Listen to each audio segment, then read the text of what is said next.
19వ శతాబ్దం వరకు భారతదేశ చరిత్ర వీరితో ప్రారంభమైందని విశ్వసించేవారు వేదకాల ప్రజలు. ప్రాచీన ప్రపంచ చరిత్రలో భారతదేశానికి గల పేరు సజీవ వస్తు ప్రదర్శనశాల.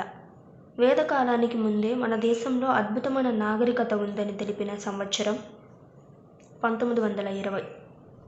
1850లో ఈ రెండు నగరాల మధ్య రైలు మార్గం నిర్మించుటకు ప్రయత్నించినప్పుడు సింధు నాగరికతకు చెందిన ఇటుకలు బయటపడ్డాయి.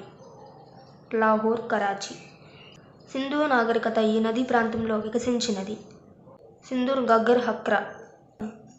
భారతదేశంలో సింధు లోయ నాగరికత భారతదేశంలో ఈ క్రింది రాష్ట్రాల్లో విస్తరించి ఉంది: మహారాష్ట్ర, పంజాబ్, హర్యానా, గుజరాత్, రాజస్థాన్.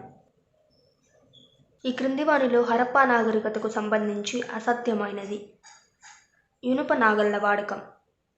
6 పెద్ద ధాన్యాగారాలు మరియు కార్మికుల నివాస గృహాలు బయల్పడిన నగరం హరప్పా. సింధు ప్రజలచే ఓడరేవు నగరంగా ఉపయోగించబడినది లోతాలు. మొహంజదారో మహాస్నాన వాటిక యొక్క లక్ష్యం పవిత్ర మత సమ్మేళనాలు జరిగినప్పుడు అందరూ కలిసి స్నానం చేయుటకు.